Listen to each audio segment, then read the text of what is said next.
En 1975, le Fort Ingalls recevait le statut de site historique reconnu de la part du ministère des Affaires culturelles. À cette époque-là, la reconstruction du fort n'est pas encore terminée.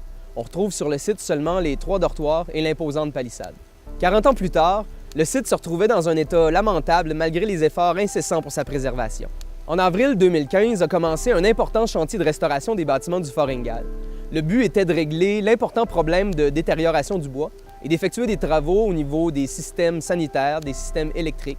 Les travaux ont touché tous les bâtiments principaux, au niveau des toitures, des cheminées, des joints de mortier, des poutres extérieures, des poutres de fondation, des portes, des volets, des fenêtres. On a même restauré les latrines et remplacé l'escalier de l'intendance. Malgré le grand nombre d'imprévus qu'on peut retrouver dans ce genre de projet-là, on a réussi à respecter l'enveloppe de départ de 380 000 $. Quand on a annoncé le début des travaux, il y a un commentaire qui est venu à mon oreille. À quoi ça sert de restaurer les bâtiments du Fort Ingalls? Parce que de toute façon, c'est même pas le vrai fort. Depuis 40 ans, on doit toujours se défendre contre cette critique-là. On doit toujours justifier notre légitimité. Quand on y pense, le fort d'origine, bâti en 1839, a été utilisé pendant 3 ans seulement pour la guerre, alors que la reconstruction est utilisée comme site touristique et culturel depuis plus de 40 ans. Lequel est le vrai? Si le fort d'origine est encore présent, qu'est-ce qu'on aurait à gagner? On ne pourrait pas raconter l'histoire de son abandon, de sa démolition et de sa reconstruction. On ne pourrait pas raconter l'histoire de ces passionnés qui ont ramassé une somme d'argent considérable dans les années 70 pour leur bâtir.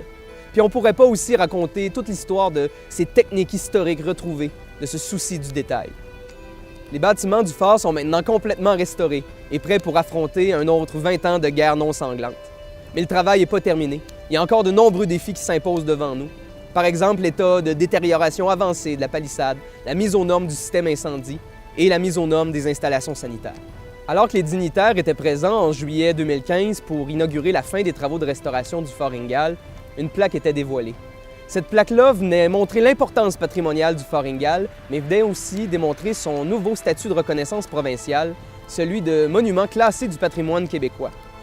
Le nouveau statut de reconnaissance du fort lui confère une protection à ses 9 bâtiments et à sa palissade.